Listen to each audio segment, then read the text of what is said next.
شهر رمضان الذي أنزل فيه القرآن هدى للناس وبينات من الهدى والفرقان. السلام علیکم ورحمۃ اللہ وبرکاتہ. نحمده ونصلی علی رسولہ الکریم، اما بعد فاعوذ باللہ من الشیطان الرجیم. بسم اللہ الرحمن الرحیم. رب اشرح لی صدری ویسر لی امری واحلل عقدۃ من لسانی یفقہوا قولی. الحمد للہ علی ما منح واعطی والحمد للہ علی ما عافی وابتلی، حمدا یکون ارض الحمد له واحب الحمد الیہ وافضل الحمد عنده، حمدا یملأ ما خلق ویبلغ ما ارادا. ہر قسم کی حمد اللہ کے لیے ہے، اس پر جو اس نے عطا کیا اور عنایت فرمایا. تمام قسم کی حمد اللہ کے لیے ہے، اس بات پر جو اس نے صحت اور تندرستی عطا فرمائی، اور اس پر بھی اللہ کی حمد ہے جو اس نے آزمائش میں مبتلا کیا. ایسی حمد جو تمام قسم کی حمد سے زیادہ اللہ کو پسندیدہ ہو اور تمام قسم کی حمد سے زیادہ اسے محبوب ہو، اور اس کے نزدیک تمام قسم کی حمد سے زیادہ افضل ہو. ایسی حمد جو ان تمام وسعتوں کو بھر دے جو اللہ نے پیدا فرمائی ہیں، اور ان تمام انتہاؤں تک پہنچ جائے جس کا اللہ ارادہ رکھتا ہے. 27واں پارہ. قال فما خطبکم ایھا المرسلون. ابراہیم علیہ السلام نے کہا، اے بھیجے جانے والو، یعنی اے فرشتو، تمہارا کیا معاملہ ہے؟ یعنی اس بشارت کے علاوہ جو تم مجھے بیٹے کی دے رہے ہو، اور کیا کام ہے، کیا مقصد ہے جس کے لیے تمہیں بھیجا گیا ہے؟ قالوا انا ارسلنا الی قوم مجرمین. انہوں نے کہا، بے شک ہم ایک مجرم قوم کی طرف بھیجے گئے ہیں. لنرسل علیہم حجارۃ من طین، تاکہ ہم ان پر مٹی کے پتھر برسائیں. مجرم لوگوں سے مراد قوم لوط ہے، اور برسائیں کا مطلب یہ ہے کہ ان کو ان پتھروں سے رجم کریں. یہ کنکریاں جو تھیں خالص پتھر کی تھیں، نہ کہ آسمانی اولوں کی. یعنی بعض لوگ کہتے ہیں جیسے اولے برسے، اولے نہیں برسے، پتھر برسے. جو تیرے رب کے ہاں ان حد سے بڑھنے والوں کے لیے نشان زدہ ہیں. تو جو بھی مومنوں میں سے تھا ہم نے اسے اس بستی میں سے نکال لیا. یعنی ایک تو یہ کہ وہ پتھر نشان زدہ تھے کہ کون سا پتھر کس کو جا کے لگے گا اور اس سے اس کی موت واقع ہوگی، اس پر اسی کا نام تھا. اور دوسرا یہ کہ عذاب آنے سے پہلے ہم نے ایمان والوں کو وہاں سے نکلنے کا حکم دے دیا اور نکال لیا. فما وجدنا فیہا غیر بیت من المسلمین. تو ہم نے اس بستی میں مسلمانوں کا صرف ایک ہی گھر پایا، اور وہ گھر تھا لوط علیہ السلام کا اپنا گھر، جس میں 2 بیٹیاں تھیں، اور کہا جاتا ہے کہ کچھ اور ایمان والے تھے جو وہیں پناہ لیے ہوئے تھے، اور یہ کل 13 آدمی تھے. ان میں حضرت لوط کی بیوی شامل نہیں تھی، وہ اپنی قوم کے ساتھ عذاب سے ہلاک ہونے والوں میں سے تھی.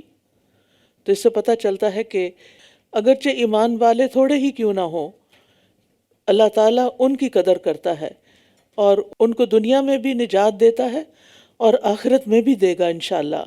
وَتَرَكْنَا فِيهَا آیَةً لِلَّذِينَ يَخَافُونَ الْعَذَابَ الْأَلِيمَ.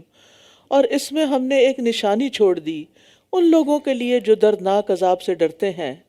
یعنی اللہ سبحانہ تعالیٰ نے ان کے عذاب کے آثار کو باقی رکھا. لیکن نشانیوں سے کون فائدہ اٹھاتا ہے؟ وہی جو اللہ سے ڈرتا ہو، کیونکہ للذین یخافون العذاب العلیم.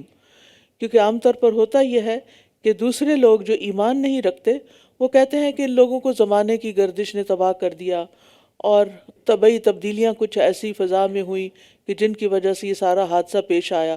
وہ اس کو ان کے جرم کے ساتھ ایسوسیٹ نہیں کرتے. وفی موسیٰ اذ ارسلناہ الی فرعون بسلطان مبین. اور موسیٰ میں بھی نشانی ہے جب ہم نے اسے فرعون کی طرف کھلی دلیل کے ساتھ بھیجا، تو اس نے اپنی قوت کے تکبر کی وجہ سے حق سے منہ موڑ لیا اور کہنے لگا موسیٰ جادوگر ہے یا دیوانہ ہے. تو ہم نے اسے اور اس کے لشکروں کو پکڑ لیا، پھر ہم نے انہیں سمندر میں پھینک دیا جبکہ وہ ملامت زدہ تھا. یعنی اس کے کام ہی ایسے تھے جن پر وہ ملامت کا مستحق ہو گیا. وفی عاد، اور عاد میں نشانی ہے جب ہم نے ان پر ایک بانجھ ہوا کو بھیجا جس چیز پر بھی وہ آتی اسے بوسیدہ ہڈی بنا کے چھوڑ دیتی، یعنی اس ہوا میں کوئی خیر و برکت نہیں تھی۔ وہ ہوا درختوں کو ثمرآور کرنے والی نہیں تھی، بارش لانے والی نہیں تھی، بلکہ صرف عذاب اور ہلاکت لانے والی تھی۔ اور سمود میں ایک نشانی ہے، جب ان سے کہا گیا کہ تم ایک وقت تک فائدہ اٹھا لو تو انہوں نے اپنے رب کے حکم سے سرکشی کی، تو بجلی کی کڑک نے انہیں پکڑ لیا اور وہ دیکھ رہے تھے۔ یعنی جب انہوں نے خود سے مانگے ہوئے معجزے یعنی اونٹنی کو قتل کر دیا تو ان سے کہہ دیا گیا کہ اب 3 دن تک تمہاری مہلت ہے، جو مزے کر سکتے ہو کر لو، 3 دن کے بعد تم ہلاک کر دیے جاؤ گے۔ پھر بھی وہ قوم نہیں سمجھی اور توبہ نہیں کی، پلٹے نہیں۔ اگر قوم یونس کی طرح پلٹ آتے تو معافی مل جاتی، اب بھی معافی مل سکتی تھی، لیکن انہوں نے سرکشی دکھائی اور بالآخر ہلاک ہوئے۔ بس نہ تو انہیں کھڑے ہونے کی استطاعت ہوئی اور نہ ہی وہ بدلہ لینے والے ہوئے۔ اور اس سے قبل قوم نوح کو ہم نے ہلاک کیا، بے شک وہ فاسق لوگ تھے۔ یعنی جب ان پر عذاب آیا تو پھر وہ اٹھ ہی نہیں سکے، کھڑے ہی نہیں ہو سکے اور ہمیشہ کے لیے ختم ہو کر رہ گئے، اور ان کے پاس کوئی طاقت نہیں تھی کہ اللہ کے عذاب سے خود کو بچا سکتے۔ تو بغاوت کا رستہ اپنانے والوں کے لیے یہی انجام رکھا ہے اللہ نے، جو کہ مختلف قوموں کے اندر ہمیں دکھایا جا رہا ہے۔ وَالسَّمَاءَ بَنَيْنَاهَا بِأَيْدٍ وَإِنَّا لَمُوسِعُونَ وَالْأَرْضَ فَرَشْنَاهَا فَنِعْمَ الْمَاهِدُونَ، اور آسمان کو ہم نے اپنی قوت سے بنایا اور بے شک ہم یقیناً اسے وسعت دینے والے ہیں، اور زمین کو ہم نے بچھا دیا، بس ہم کتنے اچھے ہموار کرنے والے ہیں۔ موسعون کا لفظ موسع سے ہے، جس کا معنی طاقت اور قدرت رکھنے والا بھی ہو سکتا ہے اور وسیع کرنے والا بھی۔ تو اللہ سبحانہ وتعالیٰ نے کسی اور کی طاقت کے بغیر، کسی اور کی مدد کے بغیر خود آسمان کو بنایا اور اپنے ہاتھ سے بنایا، اور کائنات کو پھر ایک دفعہ بنا کے چھوڑ نہیں دیا، بلکہ اس کو اللہ تعالیٰ وسیع بھی کرتے چلے جا رہے ہیں، یعنی اس میں وسعتیں پیدا ہو رہی ہیں۔ اللہ تعالیٰ کی صفت خلق جو ہے کہ وہ پیدا کرنے والا ہے، وہ ہمیشہ کے لیے ہے، وہ پیدا کرتا چلا جا رہا ہے۔ اور ہم نے ہر چیز کے جوڑے بنائے شاید کہ تم نصیحت پکڑو، یعنی ساری کائنات تزویج کے اصول پر پیدا کی گئی ہے، یعنی ہر چیز کا کوئی نہ کوئی جوڑا ہے۔ کبھی متضاد جوڑے ہیں جیسے صحت اور بیماری، دولت اور فقیری، موت اور زندگی، خوشی اور غم، ہنسنا اور رونا، اور کبھی دونوں ایک دوسرے کے موافق، ایک دوسرے کو کمپلیمنٹ کرنے والے۔ فَفِرُّوا إِلَى اللَّهِ إِنِّي لَكُم مِّنْهُ نَذِيرٌ مُّبِينٌ، بس تم اللہ کی طرف دوڑو، بے شک میں تمہارے لیے اس کی طرف سے کھلم کھلا خبردار کرنے والا ہوں۔ یعنی گناہ کرنے کے بعد فوراً اللہ کی طرف پلٹ جاؤ، تاخیر نہ کرو۔ بھاگنے کا مطلب کیا ہوتا ہے کہ ایک چیز کو چھوڑ کر دوسری چیز کی طرف تیزی سے جانا، یعنی گناہ چھوڑ کر نیکی کی طرف جاؤ، کفر چھوڑ کر ایمان کی طرف جاؤ، شرک چھوڑ کر توحید کی طرف جاؤ، اور دیر نہ لگاؤ۔ تو کچھ لوگ سعادت مند ہوتے ہیں، ان کا بھاگنا ہوتا ہے، اور کچھ بدبختوں کا بھاگنا ہوتا ہے۔ سعادت مند اللہ کی طرف دوڑ لگاتے ہیں، اور بدبخت اللہ سے بھاگتے ہیں، دین سے بھاگتے ہیں، نیکی کی بات سے بھاگتے ہیں۔ تو مختلف لوگوں کی دوڑ مختلف طرح کی ہوتی ہے، اور کچھ خاص لوگ ہوتے ہیں جو اللہ سبحانہ وتعالیٰ کی طرف دوڑتے ہیں، یعنی یقینی علم حاصل کرتے ہیں، اور علم حاصل کرنے کے بعد عمل میں دوڑ لگاتے ہیں، اور پھر اپنے اندر پر بھی نظر رکھتے ہیں، اپنے باطنی خشوع کی طرف دوڑتے ہیں، اور ذاتی لذتوں سے نکل کر خالص اللہ کی پسند کی طرف، اللہ کی عبادت کی طرف دوڑتے ہیں۔ نبی صلی اللہ علیہ وسلم نے فرمایا، اللہ تعالیٰ فرماتا ہے، اے ابن آدم تو میری طرف کھڑا ہو، میں تیری طرف چل کے آؤں گا، اور تو میری طرف چل کر آ، میں تیری طرف دوڑ کر آؤں گا۔ تو جو اللہ کی طرف دوڑے پھر اللہ تعالیٰ اس کی طرف کیسے آئے گا، کیسے بڑھے گا؟ نبی صلی اللہ علیہ وسلم نے فرمایا، اللہ تعالیٰ فرماتا ہے، اگر بندہ مجھ سے ایک بالشت قریب ہو تو میں 1 گز اس کے قریب ہوتا ہوں، اور اگر وہ 1 گز میرے قریب ہوتا ہے تو میں اسے دونوں ہاتھوں کے پھیلاؤ کے برابر اس کے قریب ہوتا ہوں، اور اگر وہ میری طرف چل کر آئے تو میں اس کی طرف دوڑ کر آتا ہوں۔ اللہ ہمیں اپنے راستے میں دوڑنے والا بنا دے۔ وَلَا تَجْعَلُوا مَعَ اللَّهِ إِلَٰهًا آخَرَ إِنِّي لَكُم مِّنْهُ نَذِيرٌ مُّبِينٌ، اور تم اللہ کے ساتھ کوئی دوسرا معبود نہ بناؤ، بے شک میں تمہیں اس کی طرف سے کھلم کھلا خبردار کرنے والا ہوں، یعنی کھول کھول کر ڈرا رہا ہوں، اور خیر خواہی کر رہا ہوں، تم اللہ ہی کی طرف رجوع کرو، اسی پر اعتماد کرو، اسی پر بھروسہ کرو، صرف اسی کی عبادت کرو، اس کے ساتھ کسی دوسرے کو شریک نہ کرو، اگر شریک کرو گے تو جنت سے محروم کر دیے جاؤ گے۔ اسی طرح جو رسول بھی ان لوگوں کے پاس آیا جو ان سے پہلے تھے، انہوں نے یہی کہا کہ یہ جادوگر ہے یا مجنون۔ نبی صلی اللہ علیہ وسلم کو تسلی دی جا رہی ہے کہ یہ لقب صرف آپ کو نہیں دیے جا رہے، ہر نبی کو دیے گئے۔ کیا وہ ایک دوسرے کو اس بات کی وصیت کر گئے تھے؟ بلکہ یہ ہیں ہی سرکش لوگ، بس آپ ان سے منہ موڑ لیجئے، آپ پر کوئی ملامت نہیں، یعنی آپ اپنا حق ادا کر رہے ہیں، لیکن ان کو ان کے حال پہ چھوڑ دیجئے۔ یوں لگتا ہے جیسے ہر قوم نے دوسری قوم سے کوئی سمجھوتا کر رکھا تھا، کیونکہ انسانوں کی نفسیات ہر دور میں ایک ہی طرح کی رہی ہے۔ وَذَكِّرْ فَإِنَّ الذِّكْرَىٰ تَنفَعُ الْمُؤْمِنِينَ، اور آپ نصیحت کیجئے، بے شک نصیحت مومنوں کو فائدہ دیتی ہے۔ یعنی ہر ایک کو نصیحت سے فائدہ نہیں ہوتا، اور آپ نے یہ تجربہ کیا ہوگا کہ کسی کو آپ اچھی بات بتاتے ہیں تو وہ خوشی سے قبول کرتا ہے، وہ آپ کا شکریہ ادا کرتا ہے، آپ کے لیے واری جاتا ہے کہ اس نے میرے ساتھ اتنی خیر خواہی کی کہ مجھے ایک اچھی بات بتا دی، مجھے میری غلطی بتا دی، مجھے راہ دکھا دی۔ اور کچھ لوگ ایسے ہوتے ہیں کہ آپ ان کو بہت پیار سے، اچھے سے بھی کوئی ایسی بات آرام سے کہیں کہ جو ان کے فائدے کی ہو تو وہ آپ سے برہم ہو جاتے ہیں، ناراض ہو جاتے ہیں، اور آپ سے ملنا جلنا تک چھوڑ دیتے ہیں، آپ سے کترانے لگتے ہیں کہ کہیں یہ دوبارہ ہمیں کوئی نصیحت نہ کرے۔ تو نبی صلی اللہ علیہ وسلم کو یہ بتایا جا رہا ہے کہ آپ نصیحت کرتے رہیے، جو ایمان والے ہوں گے ان کے اندر یہ صلاحیت پیدا کر دے گا اللہ تعالیٰ کہ وہ نصیحت کو قبول کر لے۔ حدیث میں آتا ہے مومن کو اس حال میں پیدا کیا گیا کہ وہ آزمائش میں مبتلا ہونے والا، توبہ کرنے والا اور بھولنے والا ہوتا ہے۔ جب اسے نصیحت کی جاتی ہے تو وہ نصیحت قبول کرتا ہے۔ وَمَا خَلَقْتُ الْجِنَّ وَالْإِنسَ إِلَّا لِيَعْبُدُونَ، اور جنوں اور انسانوں کو میں نے صرف اپنی عبادت کے لیے پیدا کیا ہے۔ سوال یہ پیدا ہوتا ہے کہ اللہ تعالیٰ تو ساری مخلوق کا خالق ہے، تو صرف جنوں اور انسانوں کا تو نہیں، تو سب کو چھوڑ کے ان دو کو کیوں عبادت کے لیے منتخب کیا گیا؟ تو بات یہ ہے کہ ساری کائنات کے اندر اللہ کی عبادت، تسبیح، اطاعت پروگرام کر دی گئی، وہ آٹو پہ کرے جا رہے ہیں، ان کے پاس چوائس ہی نہیں ہے۔ یہ چوائس جن و انس کو دی گئی۔ اب فرشتے بھی عبادت کرتے ہیں، ان کو نہیں کہا جا رہا عبادت کرو، کیونکہ ان کے اندر پروگرامڈ ہے کہ انہوں نے اطاعت کرنی ہے، اللہ کی تسبیح کرنی، دونوں کام کرتے ہیں، کام بھی کرتے ہیں اور تسبیحات بھی کرتے ہیں، سجدے اور رکوع بھی کرتے ہیں۔ لیکن انسان جو ہے اس کو اللہ سبحانہ وتعالیٰ نے آزادی دی ہے، اختیار دیا ہے کہ چاہو تو کرو، چاہو تو نہ کرو۔ وہ بندگی سے منہ بھی موڑ سکتے ہیں اور بندگی اللہ کے سوا دوسروں کی بندگی بھی کر سکتے ہیں۔ تو یہاں پر انہیں ریمائنڈر دیا گیا کہ میں نے تمہیں پیدا اس لیے کیا ہے، لہٰذا اس سے منہ موڑنا، اس سے نہیں منہ موڑنا۔ اب بات یہ ہے کہ جو شخص غیر اللہ کی عبادت کرتا ہے وہ دراصل اپنی فطرت سے لڑتا ہے، کیونکہ اللہ تعالیٰ نے انسان کی فطرت کے اندر خیر رکھی، نیکی رکھی، اس کو جب بنایا اس کام کے لیے ہے تو اس کو تیار بھی اسی کے لیے کیا۔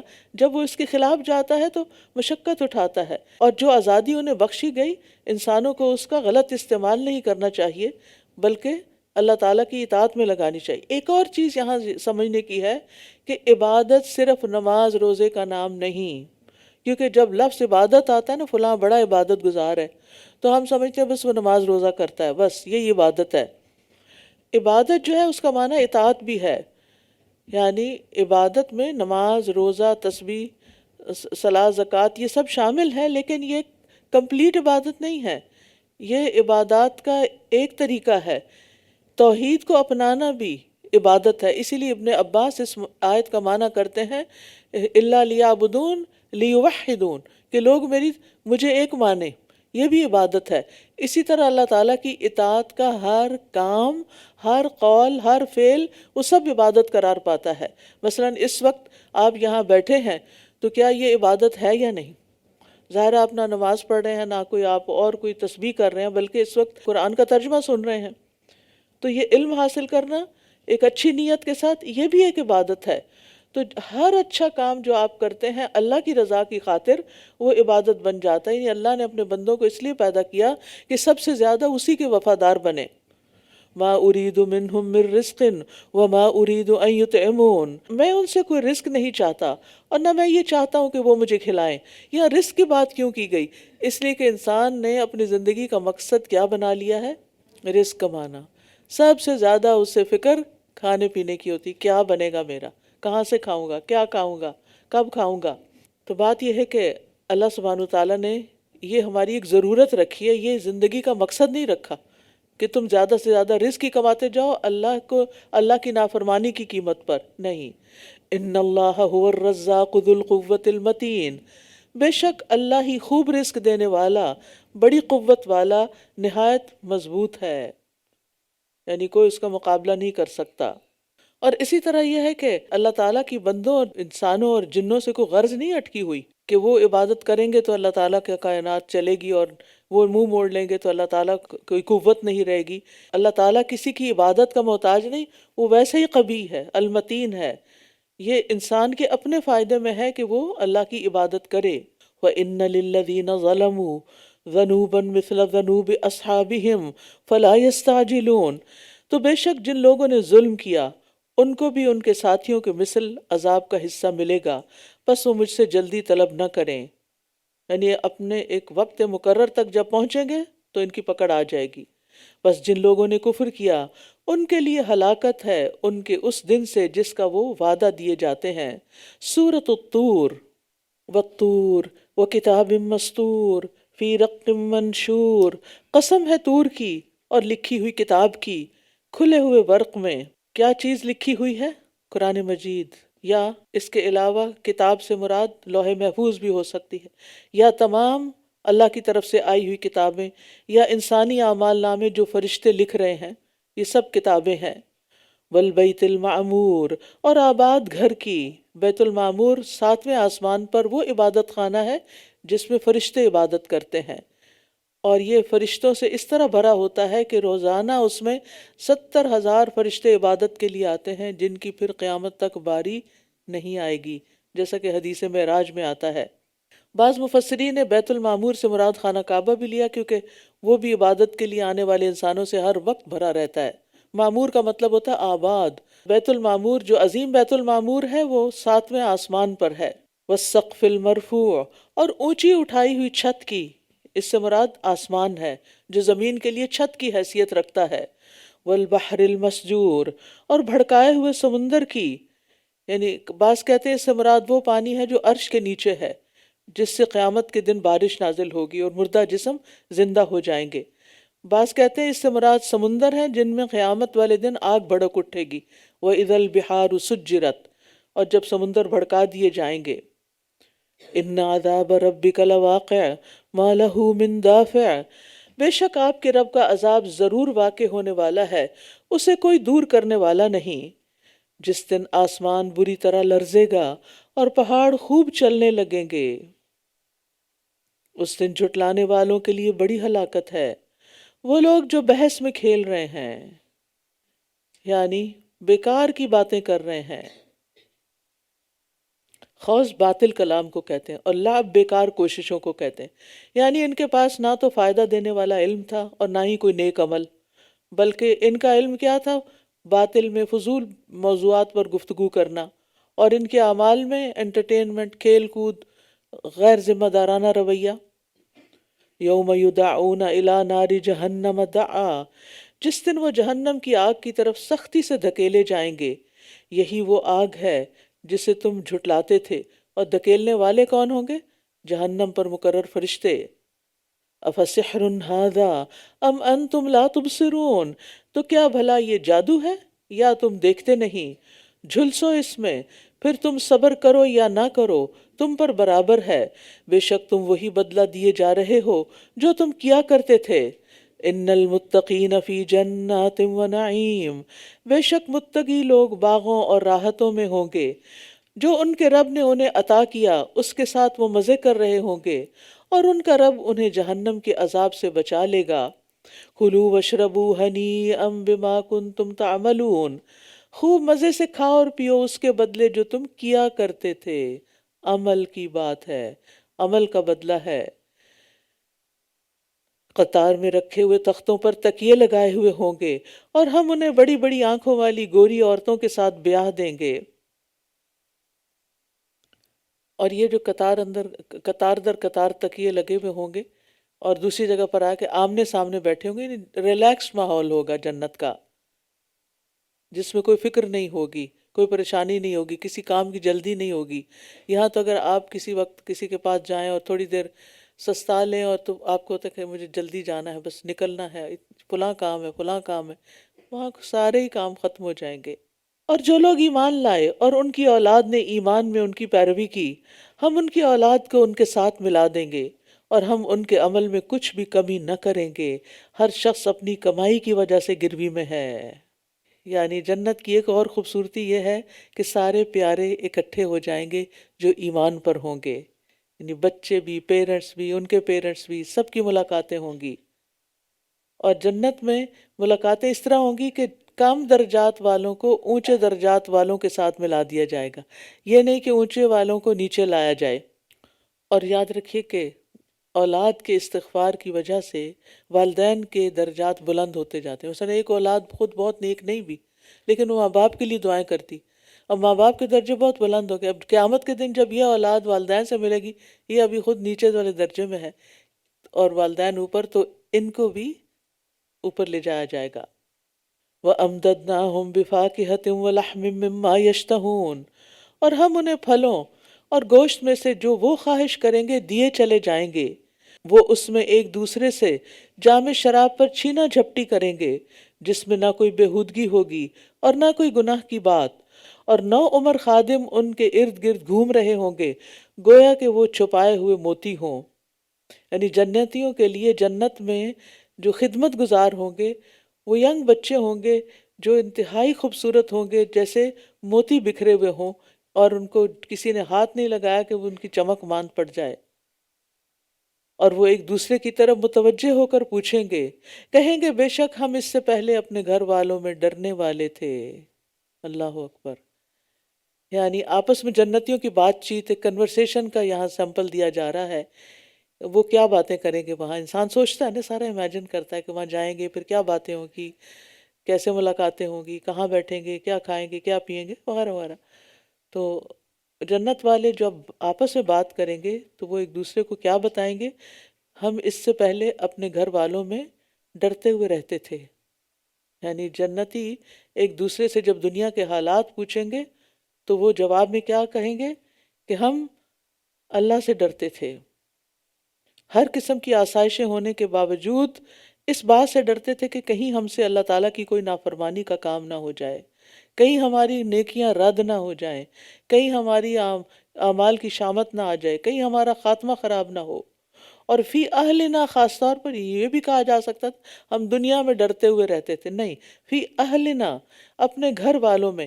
یعنی اس کا ایک معنی یہ بھی ہے کہ گھر والوں کے اندر ہوتے ہوئے بھی ہم اللہ سے ڈر کے ایک دوسرے کے ساتھ معاملہ کرتے تھے، اور یہ بھی کہ اپنے گھر والوں کے بارے میں بھی ڈرتے تھے، فی اہلنا یعنی ان کے بارے میں، کہ کہیں یہ اللہ کی نافرمانی کے نتیجے میں جہنم کا ایندھن نہ بن جائیں، اور کہیں راہ راست سے نہ بھٹک جائیں، اور کہیں کسی غلط کام میں ہم سب نہ پڑ جائیں۔ اب دیکھیے کہ انسان کا اصل دین وہ ہے جو اس کے گھر میں ہوتا ہے۔ آپ گھر میں اپنے ریئل سیلف میں ہوتے ہیں، وہاں دیکھا جائے گا کہ آپ کی عبادت کیسی ہے، آپ کا گھر والوں کے ساتھ رویہ کیسا ہے، آپ کا اخلاق کیسا ہے، آپ کے معاملات کیسے ہیں، آپ ایک دوسرے کی کیئر کتنی کرتے ہیں، آپ ایک دوسرے کے لیے کتنے فیتھ فل ہیں۔ یہ ساری چیزیں گھر سے نکلتی ہیں، گھر میں پتہ چلتی۔ اگر آپ باہر جا کے لوگوں کو لیکچر دے رہے ہیں اور گھر میں آپ نے لڑائی فساد ڈالا ہوا ہے، کیونکہ بعض اوقات یہ شکایت بھی ملتی ہے کہ وہ میری بہو ویسے تو بہت لیکچر دیتی ہے لیکن خود اس کا کچھ عمل نہیں گا، وہ اپنے میاں سے بہت لڑتی۔ کس قدر افسوس کی بات ہے اگر کسی کے بارے میں آپ یہ بات سنیں، یا وائس ورثہ کہ میری ساس ہر وقت دین کی بات کرتی ہیں، گھر میں بھی بڑی نصیحتیں کرتی ہیں لیکن مزاج کی بڑی سخت ہیں، تب آپ سوچئے کہ یہ تو دین سے بھٹکانے والی بات ہو گئی نا، دین سے پھیرنے والی ہو گئی۔ تو گھر والے ہمارے لیے امتحان ضرور ہوتے ہیں، اور سب سے زیادہ ہماری ایکسپیکٹیشنز بھی ان کے ساتھ ہوتی ہیں، سب سے زیادہ توقعات ان سے ہوتی ہیں، سب سے زیادہ ہم ان کے ساتھ فرینک بھی ہوتے ہیں۔ تو اس کے ساتھ ساتھ یہ کہ پھر ہم بعض اوقات اپنی حدود بھی پار کر جاتے ہیں، تو ہمیں اللہ سے ڈرتے ہوئے گھر والوں میں رہنا چاہیے، اور کسی کمزور کے اوپر سختی نہیں کرنی چاہیے، کیونکہ بعض لوگ ہوتے ہیں کہ وہ بعض خواتین ہی مثلاً بہت امپاورڈ ہوتی ہیں، اور وہ گھر میں کسی کو پر نہیں مارنے دیتی، اور اگر وہ دین پر ہوں تو دین بھی ساتھ ہی بدنام ہو جاتا ہے۔ تو ہمیں ٹھیک ہے گھر میں ڈسپلن رکھنا ہے، گھر والوں کو تبلیغ کرنی ہے، گھر والوں کو سکھانا ہے، لیکن انہیں چڑھانا نہیں ہے۔ چڑھانے کا مطلب سمجھ رہے ہیں؟ کہ جب آپ بیٹھیں نصیحت ہی کریں، جب بیٹھیں ان کے اوپر تنقید شروع کر دیں، جب بیٹھیں آپ ان کی کوئی خامی ڈھونڈ لائیں یا ان سے بحث مباحثہ شروع کر دیں، یہ دین نہیں ہے۔ آپ کے دین کا اصل امتحان آپ کے گھر میں ہے، اور اسی طرح گھر میں ہوتے ہوئے آپ اللہ کی حدود کا کتنا خیال رکھتے ہیں، کیونکہ بعض اوقات یہ بھی ہوتا ہے آپ دین میں، آپ کے گھر والوں میں سے کوئی بھی دین میں نہیں، لہٰذا وہ ایسے لطیفے بتا رہے ہیں، ایسی مذاق دین کا اڑا رہے ہیں، اب آپ کا امتحان ہے کہ آپ ان کے ساتھ شریک ہوتے ہیں یا آپ احتیاط برتتے ہیں۔ تو اس معاملے میں یعنی آپ یوں سمجھے کہ گھر والے ہمارا ریفلیکشن ہے، اس میں ہمیں ہمارا اپنا آپ نظر آتا ہے کہ ہم کون ہیں، اور گھر والوں کی گواہیاں ہی اصل گواہیاں ہوتی ہیں۔ مرنے کے بعد بھی ان کی گواہی بنے گی کہ وہ آپ کو کیا سمجھتے تھے، آپ کے بارے میں کیا کہتے تھے، کیا وہ آپ کی موت کا انتظار کرتے ہیں یا پھر آپ کو اپنے لیے بابرکت سمجھتے ہیں اور آپ کے وجود کو اپنے لیے سعادت کا باعث سمجھتے ہیں۔ کیونکہ کتنے ہی گھروں کا یہ حال ہے نا کہ جو والدین بوڑھے ہو جاتے ہیں تو وہ اس انتظار میں بچے بیٹھ جاتے ہیں کہ یہ کب ہمارے سر سے اتریں گے، اور بعض بچے تو بدتمیزی کی انتہا کر دیتے ہیں۔ تو ان معاملات میں ہم سب کو اپنا جائزہ لینا چاہیے، سیلف انالیسس کرنا چاہیے۔ فمن اللہ علینا ووقانا عذاب السموم، بس اللہ نے ہم پر احسان کیا اور ہمیں زہریلی گرم ہوا کے عذاب سے بچا لیا۔ بے شک ہم اس سے پہلے اسی کو پکارا کرتے تھے، بے شک وہ بہت احسان کرنے والا، نہایت رحم کرنے والا ہے۔ یعنی جنتی دنیا میں رہتے ہوئے، اپنے گھر والوں میں ہوتے ہوئے، کمفرٹیبل لائف گزارتے ہوئے اللہ کے عذاب سے بچنے کا اہتمام کرتے رہے، کیونکہ انسان کو جس چیز کا ڈر ہوتا ہے نا، پھر اس سے بچنے کے لیے وہ بھاگ دوڑ بھی کرتا ہے، اور پھر اخلاص کے ساتھ دعائیں صرف اللہ سے۔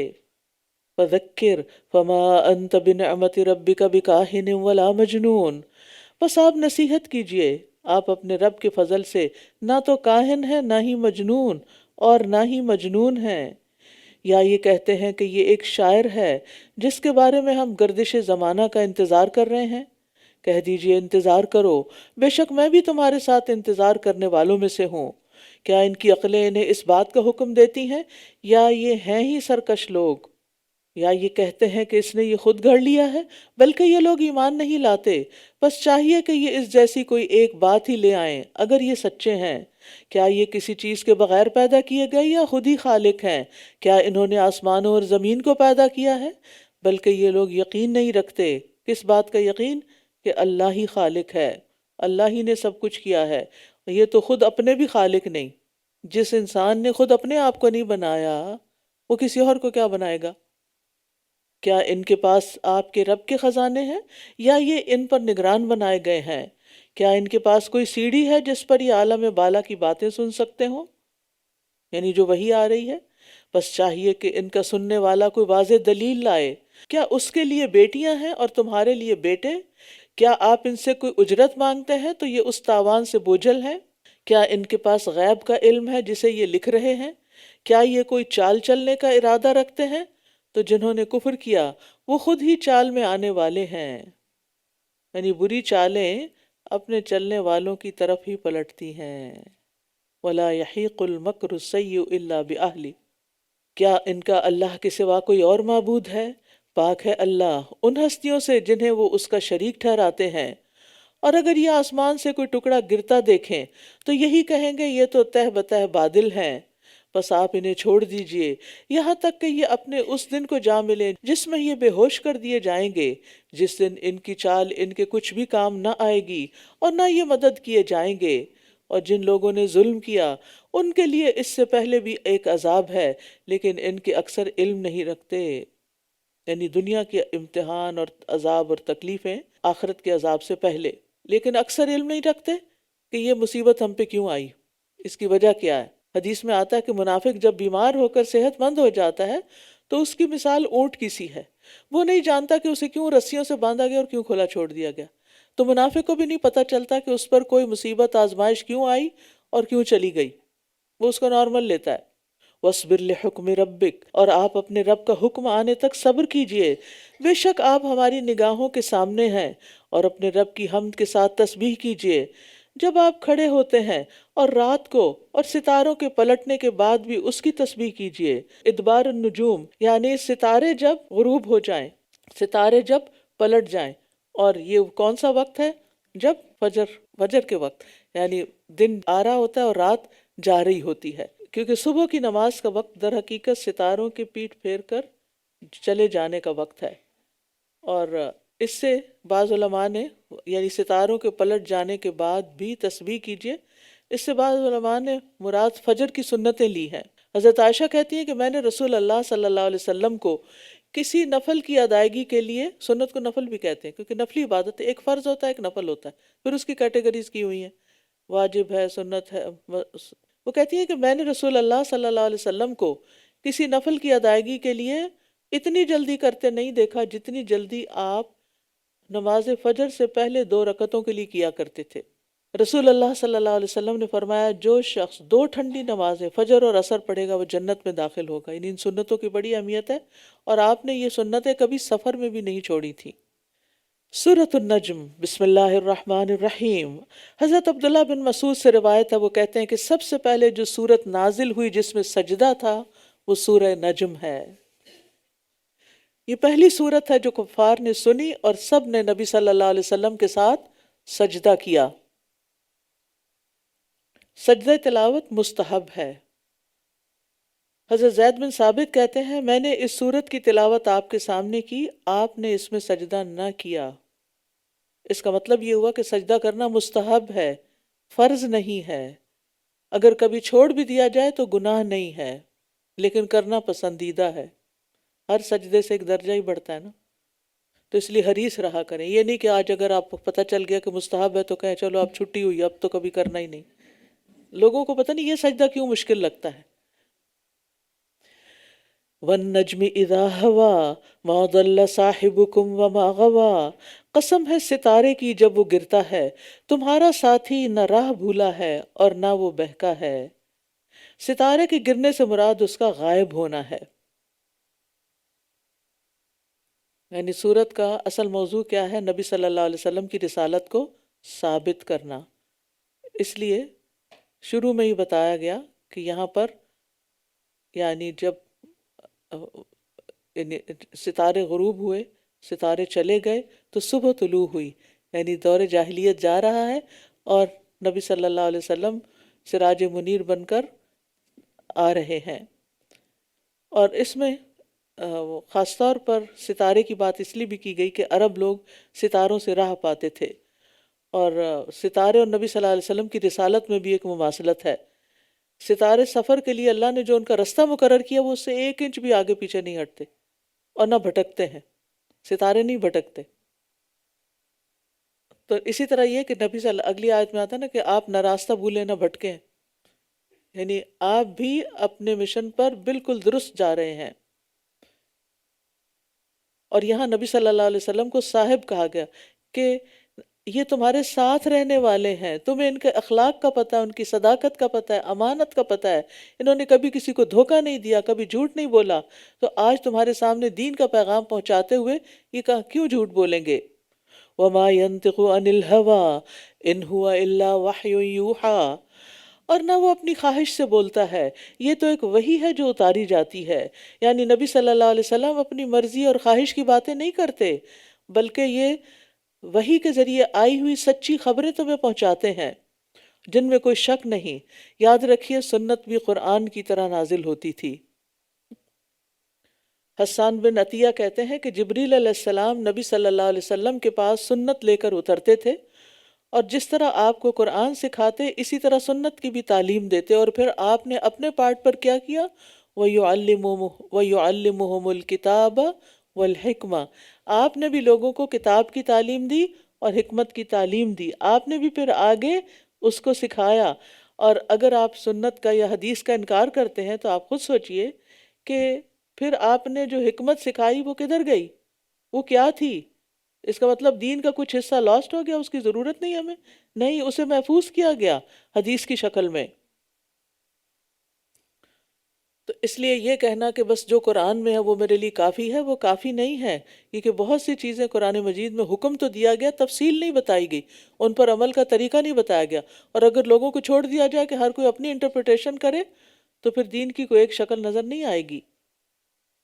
علمہ شدید القوی ذو مرۃ فاستوی، اسے بہت زبردست قوت والے فرشتے نے سکھایا ہے جو بڑا زور آور ہے، پھر وہ سیدھا ہو گیا. یعنی یہ جبریل علیہ السلام کی صفات ہیں کہ وہ بہت قوت والے ہیں اور بہت زور آور ہیں. اور ذو مرہ کا ایک معنی خوبصورت بھی کیا گیا ہے کہ بہت خوبصورت ہیں، حسن و جمال والے ہیں، اور قوت اتنی کہ ان کے 600 پر ہیں، اور جو کھولے تو آسمان چھپ جائے. وَهُوَ بِالْأُفُقِ الْأَعْلَى، اور وہ آسمان کے بلند کنارے پر تھا. پھر وہ قریب ہوا تو وہ اتر آیا، تو وہ 2 کمانوں کے بقدر قریب ہوا، بلکہ اس سے بھی زیادہ قریب.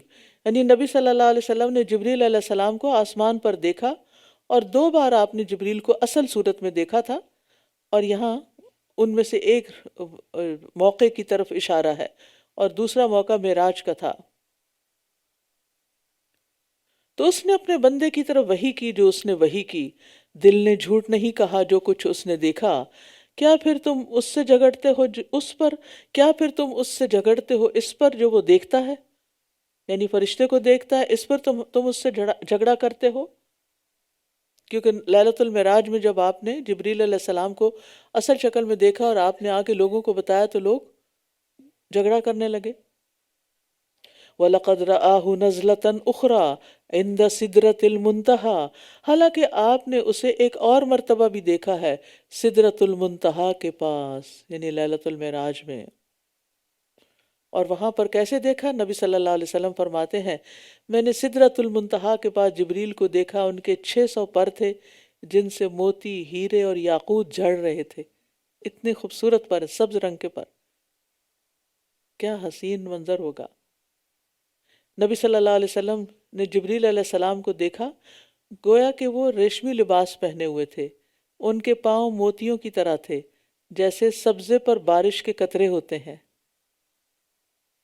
اور سدرۃ المنتہا بیری کا ایک درخت ہے، وہ بھی کیا خوش قسمت درخت ہے جس کو وہاں اگنے کا موقع ملا، جو 6 یا 7ویں آسمان پہ بھی کہا جاتا ہے کہ 6 آسمان میں اس کی جڑیں اور 7ویں پر وہ پھیلا ہوا ہے.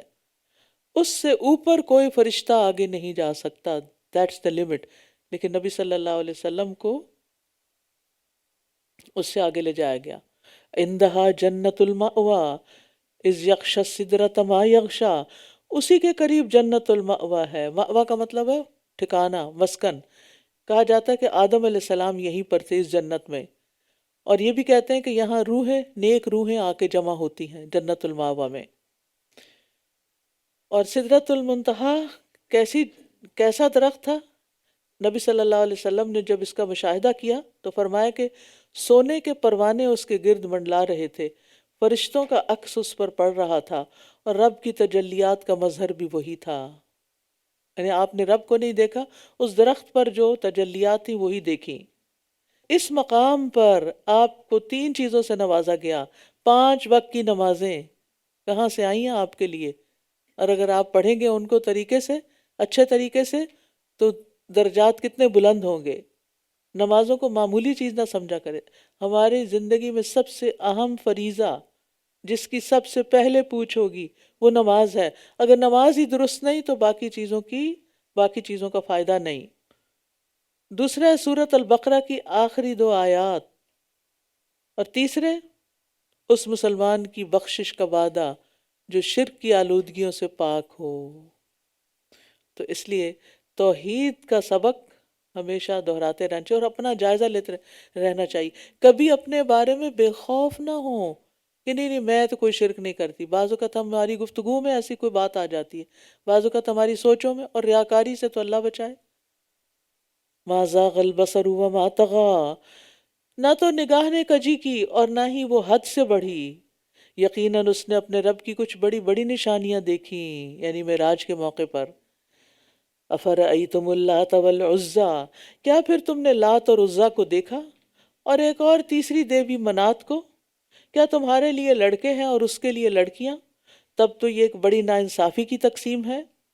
ان ہی الا اسماء سمیتموہا، یہ تو بس کچھ نام ہیں جو تم نے اور تمہارے باپ دادا نے رکھ لیے ہیں، اللہ نے ان کی کوئی دلیل نہیں اتاری، یہ لوگ تو محض گمان کی پیروی کرتے ہیں اور اس کی جو ان کی نفس خواہش کرتے ہیں، حالانکہ ان کے پاس ان کے رب کی طرف سے ہدایت آ چکی ہے۔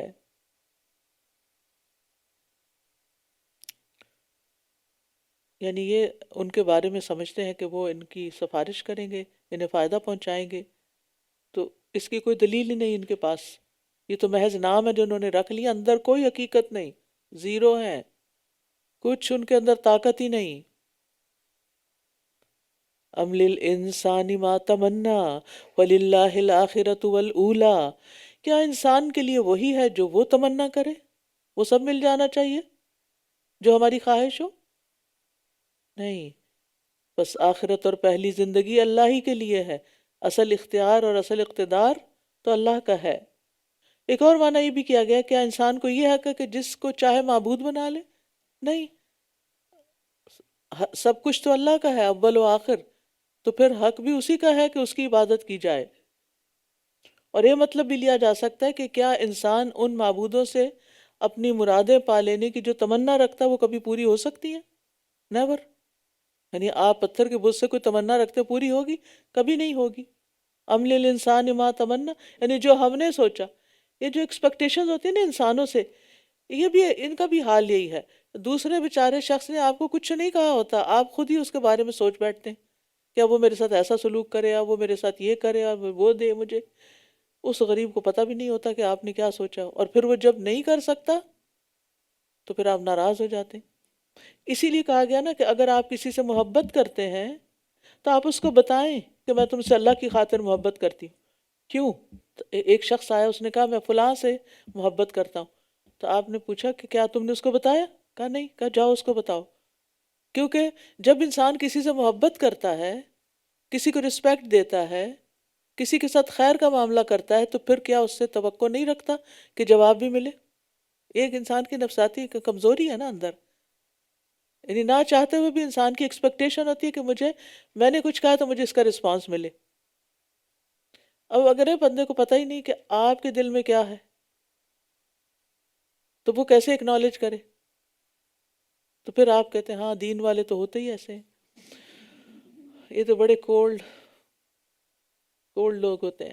اور آسمانوں میں کتنے ہی فرشتے ہیں جن کی سفارش کچھ بھی کام نہ آئے گی مگر اس کے بعد کہ جس کے لیے اللہ چاہے اور اجازت دے دے اور جسے وہ پسند کرے۔ یعنی سفارش کی اجازت دینے کا اور سفارش قبول کرنے کا اختیار صرف اللہ کے پاس ہے۔ یہ نہیں کہ ہم ایکسپیکٹیشن رکھ لیں کسی سے، یہ بزرگ یا فلاں میری سفارش کر دے گا اور میں نکل جاؤں گا۔ نہیں، اختیار اللہ کے پاس ہے، وہ اجازت دے گا تو وہ کرے گا، اور وہ کر چکا، لیکن قبول کرے اللہ تو پھر ہی آگے چھٹکارا ہوگا، ورنہ کسی کی سفارش کر دینے سے بھی بات نہیں بنے گی۔ ان الذین لا یؤمنون بالآخرۃ لیسمون الملائکۃ تسمیۃ الانثی، بے شک جو لوگ آخرت پر ایمان نہیں رکھتے وہ فرشتوں کے نام عورتوں کے ناموں جیسے رکھتے ہیں۔ یہ کفار مکہ کے عقائد کے بارے میں بات کی جا رہی ہے۔ وَمَا لَهُم بِهِ مِنْ عِلْم، حالانکہ انہیں اس کا کوئی علم نہیں کہ وہ فرشتوں کی جنڈر کیا ہے، وہ محض گمان کی پیروی کرتے ہیں، بس ان کا خیال ہے، وہی جھوٹی ایکسپیکٹیشن، اور بے شک گمان حق کے مقابلے میں کچھ بھی کام نہیں آتا۔ وَإِنَّ الظَّنَّ لَا يُغْنِي مِنَ الْحَقِّ شَيْئًا، اور یہ ہر معاملے میں ہے، آپ کسی کے بارے میں کوئی بدگمانی کر بیٹھیں اور اس کو پتہ بھی نہ ہو کہ آپ اس کے بارے میں کیا سوچ رہے ہیں، تو ضروری نہیں کہ جو آپ گمان کر رہے ہیں وہ واقعی بات ویسی۔ کئی دفعہ ایسے نہیں ہوتا، ہم کسی چیز کو کچھ سمجھ رہے ہوتے ہیں اور وہ ہوتی کچھ اور ہے، بات کوئی اور نکلتی ہے۔ تو اس لیے ہمیں اپنے فیصلوں کی بنیاد گمان پہ نہ رکھیں، حقیقت پر رکھیں۔ فَأَعْرِضْ عَمَّنْ تَوَلَّى عَنْ ذِكْرِنَا وَلَمْ يُرِدْ إِلَّا الْحَيَاةَ الدُّنْيَا، بس آپ اس سے اعراض کیجئے، بس آپ اس سے اعراض کیجئے جو ہمارے ذکر سے منہ موڑے اور محض دنیا کی زندگی چاہے۔ اللہ اکبر۔ یعنی جس شخص کو قرآن سے کوئی دلچسپی نہیں، اللہ کی بات سے کوئی دلچسپی نہیں، اور وہ جہالت برتتا ہے آپ سے اور دنیا کی محبت میں ڈوبا ہوا ہے، تو پھر آپ کیا کریں اس کے ساتھ؟ اعراض کا معاملہ کریں، پیچھے نہ پڑے اس کے، ٹھیک ہے نا؟ عارض عن من تولا، آپ بتانا چاہتے ہیں، نہیں سننا چاہتا، لکم دینکم ولی دین۔ اور ذکر سے مراد قرآن بھی ہے، یعنی جو قرآن سے منہ موڑتا ہے، نصیحت سے منہ موڑتا ہے، اللہ کی بات ہی نہیں سننا چاہتا، چھوڑ دے پھر اس کو، کیا کر سکتے ہیں؟ ذالک مبلغہم من العلم ان ربک هو اعلم بمن ضل عن سبیلہ وہو اعلم بمن اہتدی، یہ ان کے علم کی انتہا ہے، بے شک آپ کا رب اس کو خوب جانتا ہے جو اس کی راہ سے بھٹک گیا، اور وہ اسے بھی خوب جانتا ہے جو ہدایت پا گیا۔ یعنی صرف دنیا کا علم حاصل کرنا اور اس کے لیے محنت کرنا آخرت میں کام نہ آئے گا۔ یعنی یہ لوگ جو صرف دنیا میں کھوئے ہوئے ہیں، وہ دنیا کے فائدوں سے آگے بڑھ کر کوئی چیز نہ جانتے ہیں، نہ سوچتے ہیں، اور نہ اس کے لیے کچھ کرتے ہیں، لہٰذا ان پہ آپ جتنی بھی محنت کریں وہ بیکار ہو جاتی ہے۔ وَلِلَّهِ مَا فِي السَّمَاوَاتِ وَمَا فِي الْأَرْضِ، اور اللہ ہی کا ہے جو کچھ آسمانوں میں ہے اور جو کچھ زمین میں، تاکہ وہ ان لوگوں کو جنہوں نے برے اعمال کیے سزا دے، اور جن لوگوں نے اچھے عمل کیے ان کو بہترین بدلہ دے۔ الَّذِينَ يَجْتَنِبُونَ كَبَائِرَ الْإِثْمِ وَالْفَوَاحِشَ إِلَّا اللَّمَمَ، وہ لوگ جو کبیرہ گناہوں اور بے حیائی کے کاموں سے اجتناب کرتے ہیں سوائے صغیرہ گناہوں کے، بے شک آپ کا رب وسیع مغفرت والا ہے، تو وہ صغیرہ معاف کر دے گا۔ وہ تمہیں خوب جانتا ہے جب اس نے تمہیں زمین سے پیدا کیا، اور جب تم اپنی ماں کے پیٹوں میں ابھی جنین ہی تھے، فیٹس تھے، بس تم اپنے نفسوں کو پاک نہ ٹھہراؤ، وہ خوب جانتا ہے کس نے تقوی اختیار کیا۔ تو لمم سے مراد صغیرہ گناہ ہے، لمم عربی میں کسی چیز کی چھوٹی مقدار کو کہتے ہیں، تھوڑی سی، یعنی آدمی کسی بڑے گناہ کی طرف جا رہا ہو اور رک جائے، یا کسی گناہ میں تھوڑا سا انوالو ہوا ہی تھا کہ باز آ گیا، یا خیال اور خواہش کی تھی، ارادہ کیا لیکن کوئی عملی اقدام نہیں کیا۔ اور کبیرہ گناہ وہ ہوتا ہے جسے کتاب و سنت کی کسی نص نے حرام قرار دیا، اس نص صریح نے، یا اللہ اور اس کے رسول نے اس کے لیے دنیا میں یا کوئی سزا مقرر کی ہو، یا اس میں آخرت میں، یا اس پر آخرت میں عذاب کی کوئی وعید سنائی گئی ہو، یا اس کے مرتکبین پر نزول عذاب کی خبر دی گئی ہو، یہ کبیرہ گناہ ہوتا ہے۔ کیا آپ نے اس کو دیکھا جو منہ موڑ گیا، اور اس نے تھوڑا سا دیا اور پھر رک گیا؟ کیا اس کے پاس غیب کا علم ہے کہ وہ دیکھ رہا ہے؟ کیا وہ اس بات کی خبر نہیں دیا گیا جو موسیٰ کے صحیفوں میں ہے اور ابراہیم کے صحیفوں میں جس نے خوب وعدہ وفا کیا؟ یہ کہ کوئی بوجھ اٹھانے والا کسی دوسرے کا بوجھ نہ اٹھائے گا، اور یہ کہ انسان کے لیے وہی کچھ ہے جس کی اس نے کوشش کی۔ تو اس سے پتہ چلتا ہے کہ ہر انسان اپنے کیے کا خود ذمہ دار ہے، اپنے کام کی گناہ کی ذمہ داری دوسرے پہ نہیں ڈالی جا سکتی، اور دوسرا اس کو لے بھی نہیں سکتا کہ اپنے آپ کو سزا، کہ وہ کوئی اور اس کی سزا کے لیے پہنچ جائے، اس کی جگہ وہ سزا حاصل، کہ کسی کی جگہ کوئی اور سزا پائے۔ اور اہم ترین بات یہ ہے کہ جس طرح کوئی کسی دوسرے کے گناہ کا ذمہ دار نہیں، اسی طرح اسے آخرت میں اجر بھی ان چیزوں کا ملے گا جن میں اس کی اپنی محنت ہوگی، کسی اور کا کام نہیں ہوگا۔ وَأَنَّ سَعْيَهُ سَوْفَ يُرَىٰ، اور یہ کہ اس کی کوشش ان قریب دیکھی جائے گی، قیامت کے دن انسانوں کی محنت اور کوشش دیکھی جائے گی، پھر اسے پورا پورا بدلہ دیا جائے گا، اور یہ کہ آپ کے رب ہی کی طرف آخر پہنچنا ہے۔ یعنی دنیا میں اس نے اچھا یا برا جو بھی کیا، چھپ کے یا سامنے، قیامت کے دن سامنے آ جائے گا، اور اس پر اسے پوری جزا ملے گی۔ اور یہ کہ اسی نے ہنسایا اور اسی نے رلایا، اور یہ کہ اسی نے موت دی اور اسی نے زندگی دی، اور یہ کہ اسی نے نر اور مادہ کا جوڑا پیدا کیا، ایک نطفے سے جب وہ رحم میں ٹپکایا جاتا ہے، اور یہ کہ دوسری پیدائش بھی اسی کے ذمہ ہے، اور یہ کہ وہی ہے جس نے مالدار کیا اور خزانے والا بنایا، اور یہ کہ وہی شعرا ستارے کا رب ہے۔ یعنی ایک تو یہ کہ رزق کی تقسیم اللہ نے اپنے ذمہ لی ہوئی ہے، اور مرنے کے بعد پیدا بھی کرے گا، اور پھر ستارے کا رب، وہ کیوں؟ عرب قبائل اس شعرا کو پوچھتے تھے، اس لیے بتایا نہیں یہ رب نہیں ہے، جس نے اس کو بنایا ہے وہ اصل رب ہے۔ اور یہ کہ وہی ہے جس نے عاد اولا کو ہلاک کیا اور سمود کو بھی، پھر کسی کو باقی نہ چھوڑا، اور ان سے پہلے قوم نوح کو، بے شک وہ بہت ظالم اور بہت سرکش تھے، اور الٹی ہوئی بستی کو گرا مارا، قوم لوط کی، تو اسے ڈھانپ لیا جس نے ڈھانپ لیا۔ پس اپنے رب کی کون کون سی نعمتوں پر تم شک کرو گے؟ یہ رسول پہلے خبردار کرنے والوں میں سے ایک خبردار کرنے والا ہے، نزدیک آنے والی نزدیک آ گئی، اللہ کے سوا اسے کوئی ہٹانے والا نہیں۔ کیا پھر تم اس بات پر تعجب کرتے ہو اور تم ہنستے ہو اور روتے نہیں ہو، اور تم غفلت برتتے ہو؟ فاسجدوا للہ واعبدوا، پس اللہ کو سجدہ کرو اور اسی کی عبادت کرو۔ یعنی نماز کی بجائے خالی سجدے کا حکم دیا، کیونکہ یہ نماز کا مغز ہے، ایک سینٹرل پوائنٹ ہے۔ یعنی نماز میں خشوع چاہیے نا، اور سب سے زیادہ خشوع کہاں ہوتا ہے؟ جب انسان پوری طرح دنیا سے کٹ جاتا ہے اور زمین پر سر رکھ دیتا ہے۔ سورۃ القمر، بسم اللہ الرحمن الرحیم۔ سورۃ القمر یہ بھی ان صورتوں میں سے ہے جنہیں رسول اللہ صلی اللہ علیہ وسلم نماز عید میں پڑھا کرتے تھے۔ اقتربت الساعۃ وانشق القمر، قیامت قریب آ گئی اور چاند شق ہو گیا۔ یعنی جو چیز آ رہی ہو وہ قریب ہی ہوتی ہے، چاہے 1400 سال گزر گئے اس آیت کو نازل ہوئے، لیکن آخرت کے مقابلے میں یہ دنیا کی زندگی تو صبح یا شام کا کچھ حصہ ہے۔ اور چاند شک ہو گیا، یہ بھی قیامت کی نشانیوں میں سے ہے، یعنی یہ وہ معجزہ ہے جو اہل مکہ کے مطالبے پر دکھایا گیا۔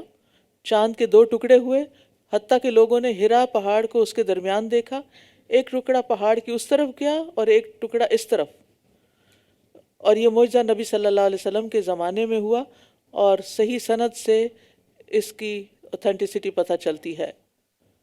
وَكَذَّبُوا وَاتَّبَعُوا أَهْوَاءَهُمْ وَكُلُّ أَمْرٍ مُسْتَقِرٌ، اور انہوں نے جھٹلا دیا اور اپنی خواہشات کی پیروی کی، اور ہر کام کا ایک وقت مقرر ہے۔ وَكُلُّ أَمْرٍ مُسْتَقِرٌ، اچھا کام ہو یا برا، ہر ایک چیز کا ایک وقت، ایک نتیجہ نکلنے کا ایک وقت مقرر ہے۔ اگر دنیا میں نہ بھی نتیجہ سامنے آئے تو آگے تو آئے گا ہی آئے گا۔ اور یقیناً ان کے پاس ایسی خبریں آ چکی ہیں جن میں کافی ڈانٹ ہے، کامل حکمت پر مبنی بات ہے، پھر بھی ڈراوے کام نہ آئے۔ پس آپ ان سے منہ پھیر لیجئے، جس دن پکارنے والا ایک ناگوار چیز کی طرف پکارے گا، ان کی نگاہیں جھکی ہوئی ہوں گی، یہ قبروں سے یوں نکلیں گے گویا کہ یہ بکھری ہوئی ٹڈیاں ہوں۔ یہ قبر سے نکل کر حشر میں جانے کا منظر ہے۔ استغفر اللہ، یعنی تیزی کے ساتھ بھاگتے دوڑتے نکل کے جا رہے ہوں گے، اچھلتے اچھلتے، پکارنے والے کی طرف سر اٹھا کر دوڑتے ہوں گے۔ کافر کہیں گے یہ دن بڑا سخت ہے۔ ان سے پہلے قوم نوح نے بھی جھٹلایا تھا، انہوں نے ہمارے بندے کو جھٹلا دیا اور کہنے لگے یہ مجنون ہے، اور وہ جھڑک دیا گیا تو اس نے اپنے رب کو پکارا، انی مغلوب فانتصر، بے شک میں مغلوب ہو گیا ہوں، بس تو ہی ان سے بدلہ لے۔ ففتحنا ابواب السماء بماء منہمر، تو ہم نے آسمان کے دروازے خوب برسنے والے پانی کے ساتھ کھول دیے، خوب برسنے والے پانی کے ساتھ کھول دیے۔ کہا جاتا ہے کہ 40 دن تک مسلسل خوب زوردار بارش ہوتی رہی، اور ہم نے زمین سے چشموں کو جاری کر دیا، تو اوپر اور نیچے کا پانی ایک ایسے مقام پہ مل گیا جو مقدر ہو چکا تھا، اور ہم نے اسے تختوں اور میخوں والی کشتی پر سوار کر دیا جو ہماری نگاہوں کے سامنے چل رہی تھی۔ یہ اس شخص کا بدلہ تھا جس کا انکار کیا گیا، اور بے شک ہم نے اس کو ایک نشانی بنا کر چھوڑا، تو کیا ہے کوئی نصیحت حاصل کرنے والا؟ تو میرا عذاب اور میرا ڈرانا کیسا تھا۔ وَلَقَدْ يَسَّرْنَا الْقُرْآنَ لِلذِّكْرِ فَهَلْ مِن مُدَّكِرٍ، اور یقیناً ہم نے قرآن کو نصیحت کے لیے آسان کر دیا، تو کیا ہے کوئی نصیحت حاصل کرنے والا؟ اللہ کرے کہ ہم سبھی ہوں، تاکہ ہم سیکھ جائیں، مرنے سے پہلے پہلے اس کتاب کو اپنے سینے میں ڈال لیں، اسی کی روشنی ہونی ہے قبر میں۔ تو قرآن کے مطلب اور معنی کو سمجھنا، اس سے عبرت اور نصیحت حاصل کرنا، اسے زبانی یاد کرنا، یہ اللہ نے سب کچھ آسان کر دیا. یہ آسان ہے، مشکل نہیں ہے، کچھ مشکل نہیں، سب یاد ہو جاتا ہے، سب کو ہو جاتا ہے. یہ دنیا کی واحد کتاب ہے جسے لفظ لفظ یاد کر لیا جاتا ہے. کوئی اور کتاب ہے ایسی؟ یہی اس کی دلیل ہے. تو اس کتاب کو یاد کرنا اور اسے یاد رکھنا کسی چھوٹی سی کتاب کو مشکل ہوتا ہے، مگر اس کو مشکل نہیں ہوتا. ٹھیک ہے، محنت تو کرنی پڑتی ہے، محنت کے بغیر کون سی چیز آتی ہے؟ ہاتھ آتی ہے. حضرت مریم علیہ السلام کو اللہ سبحانہ وتعالیٰ نے ولادت سے پہلے درخت ہلا کر کھجور کا، کو پتہ ہے کھجور کا درخت اتنی آسانی سے نہیں ہلتا، اور کھجوریں گرانے کا حکم دیا تھا. تو یہ محنت اور مشقت تو ہمارے ساتھ لگا دی گئی ہے. کچھ بھی دنیا میں اچیو کرنا، دین یا دنیا کا، محنت کے بغیر نہیں ہوتا. لہٰذا سستی چھوڑ دیں، کمفرٹ زون سے باہر نکلیں. کذبت عاد فکیف کان عذابی ونذر، عاد نے بھی جھٹلا دیا تو میرا عذاب اور میرا ڈرانا کیسا تھا. بے شک ہم نے ان پر مسلسل چلنے والی تند و تیز ایک نحوست والے دن، ایک تند و تیز ہوا ایک نحوست والے دن میں بھیجی. کہتے ہیں کہ یہ بدھ کی شام تھی. تیز یخ ٹھنڈی ہوا مسلسل 7 راتیں 8 دن تک چلتی رہی، اور یہ ہوا گھروں اور قلعوں میں بند انسانوں کو بھی وہاں سے اٹھاتی، زور سے زمین پہ پٹکتی، ان کے سر دھڑ سے الگ ہو جاتے. کأنہم اعجاز نخل خاویہ. بعض لوگوں نے اس سے بدھ کے دن کو ہی منحوس کر دیا. تو اس کا یہ مطلب نہیں کہ بدھ کا دن منحوس ہے، آپ کو تو پورا ہفتہ پھر منحوس بتانا پڑے گا، کیونکہ وہ تو پورا ہفتہ چلتی رہی تھی.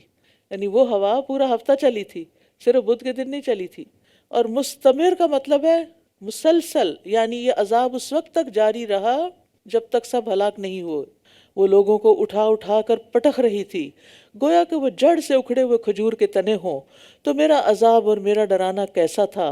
وَلَقَدْ يَسَّرْنَا الْقُرْآنَ لِلذِّكْرِ فَهَلْ مِن مُدَّكِرٍ، اور یقیناً ہم نے قرآن کو نصیحت کے لیے آسان کر دیا، تو کیا ہے کوئی نصیحت حاصل کرنے والا. سمود نے بھی ڈرانے والوں کو جھٹلا دیا، بس وہ کہنے لگے ایک اکیلا آدمی جو ہم ہی میں سے ہے، کیا ہم اس کی پیروی کریں؟ یعنی اس کے پیچھے تو زیادہ لوگ بھی نہیں. بے شک تب تو ہم یقیناً گمراہی اور جنون میں ہوں گے. کیا یہ نصیحت ہمارے درمیان میں سے اسی پر نازل کی گئی ہے؟ بلکہ وہ تو سخت جھوٹا بہت اترانے والا ہے. یہ سب کل ہی جان لیں گے کہ کون سخت جھوٹا بہت اترانے والا ہے. یعنی انہوں نے پیغمبر کی بات کو جھوٹ سمجھا. انا مرسل الناقۃ فتنۃ لہم فارتقبہم واصطبر، بے شک ہم ان کی آزمائش کے لیے اونٹنی بھیجنے والے ہیں، بس ان کا انتظار کرو اور خوب صبر کرو. اور انہیں آگاہ کر دو کہ بے شک پانی ان کے درمیان تقسیم شدہ ہے، ہر ایک پانی کی باری پر حاضر ہوگا. یعنی اونٹنی اور قوم کے درمیان پانی پینے کی باریاں ہوگی. جب قوم ہوگی تو اونٹنی نہیں آئے گی، جب اونٹنی آئے گی تو قوم نہیں آئے گی. ایک دن قوم کے لیے اور ایک دن اونٹنی کے لیے.